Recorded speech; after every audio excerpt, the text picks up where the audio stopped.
Hey YouTube, Sandy Frank here. This week on Hobby Talk, I wanted to talk about something that's been going on. It's positive, I think, in the Pokemon market. And I have these graded cards in front of me, but not just necessarily graded cards, but the Sun and Moon era alternate art tag team cards have really been spiking up in value. I don't know if you've been noticing that, but I definitely have because I've recently gotten, and in fact, right now, I've been doing a reveal of a PSA order that I got back a bunch of these alternate art tag team cards. And when I was doing research on my, on my submission videos and stuff, and the returns videos, I put like recent sales data and stuff, and I was getting blown away by some of the numbers I was seeing of what some of these cards have recently sold for. So I thought, hey, this is a good chance to put out video. Maybe some of you guys out there have some of these in your collection, and while you love the cards, but it might be cool to know that, hey, some of these are actually really going up in value, and you probably definitely want to make sure they're not in like three ring binders and stuff like that where they could get damaged. Maybe it's a chance to take advantage of cheaper PSA grading fees. Maybe get some of them graded.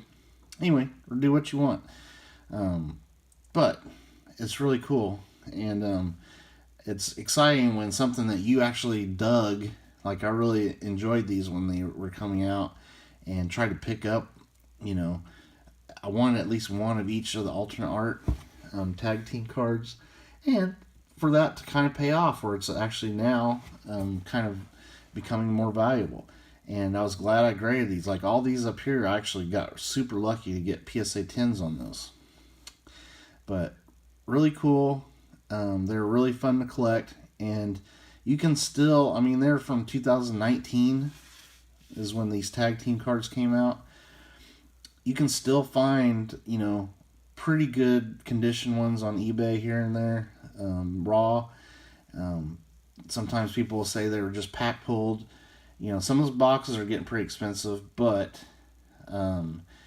they're not like cards from 20 years ago where it's really tough to find minty cards. So since these are still pretty new, they are there's mint condition ones out there in the market that you can try to find.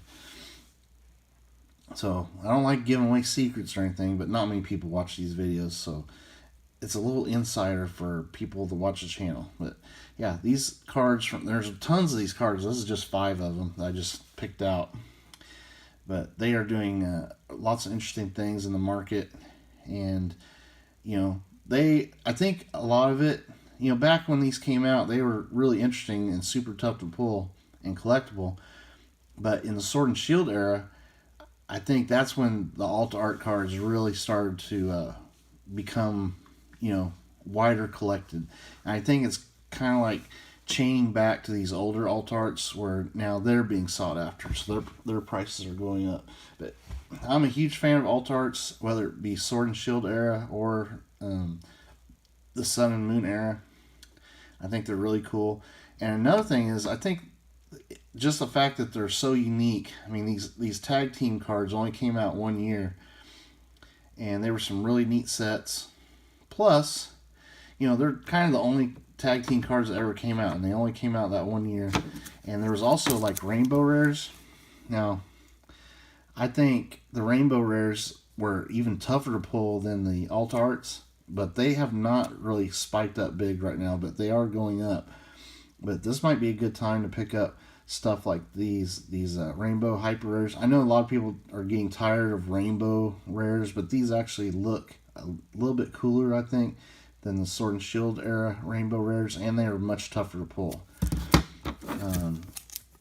And plus, they're unique in that they're the tag team cards where you have the 2 different Pokemon joining up on the card. I really like this Mewtwo and Mew. Really neat. So I've been trying to collect those for several years now, and it's just kind of cool that stuff like that is getting more appreciated in Pokemon. And I want you guys that have Pokemon collections out there to know, hey, you might have some hidden gold in those binders out there, or in your Pokemon tins or something, you know. And you know, it's a good thing when things are going up. You know, we've had, you know, since the boom, you know, things have been kind of sliding down. It's basically a big, huge market correction, and now we're starting to see certain things start to climb back up, and that's pretty fun and exciting when you know you collect cards and stuff. You like to. It's really fun on the upswing of things.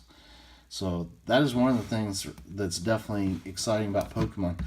And I don't like to give investment advice or anything. I would never say, hey, these are a great investment. But I will say that um, things are always going to be more valuable when they're fewer in number. If you look at the Sword and Shield era raw data, now you're looking at scientific data here, not scientific, but actual number data. You look at Sword and Shield era alternate arts as far as how many are in the pop reports. The Sun and Moon alternate arts just are way lower. I'll just say way lower. I mean, I'm not going to say a tenth of what the pop reports are, but I think when it's all said and done, it's going to be at least 1/10 of the numbers of the alt arts and Sword and Shield, just because Sword and Shield was so huge, so much made, you know, so popular that there's just way more of those getting graded than will ever get graded of these Sun and Moon alternate arts.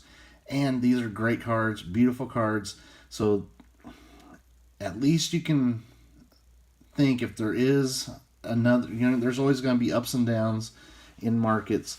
But like the Sun and Moon cards, since there's fewer and lower in pop, they're going to, if there was a big market correction, they would come down less in percentage than a card that has like pop 2000. You know, a pop 200 card is going to come down less than a pop 2000 card, just because there's way less of them and way less available in the market.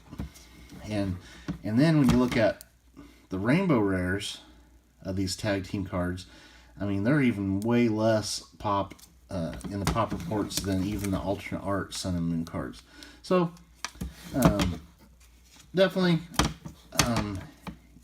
right now is probably not a good time to buy this kind of stuff, because, you know, right now it's going up. You always should buy stuff when it's down lower, but, you know, this is just an example to show you that even in kind of like a world of market correction, there are things that do go up. And to me, that's a great sign for Pokemon that there are things that are going up.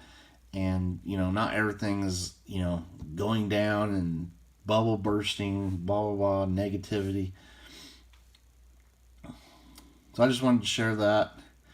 What do you guys think? Do you guys like the alternate arts from the Sun and Moon era? Do you like the tag team cards from Sun and Moon era? Or do you think they're dumb? Do you like the rainbow rares from this era?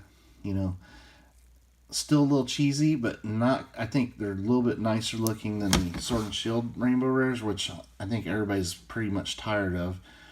What do you think, guys? Put in the comments. I'd love to hear your feedback. So this week's episode of Hobby Talk, kind of a positivity note. Maybe next time we'll talk about something more negative. I was going to talk about next week. I'm looking to talk about Fanatics and their plans on 10xing the hobby, and we'll try to figure out what that means and what kind of things they could do to do that. So that's going to be next week.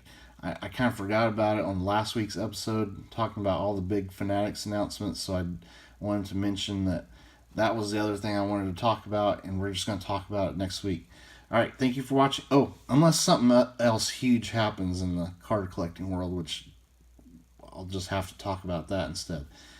Anyway, thank you for watching. Stay tuned for more videos. Later.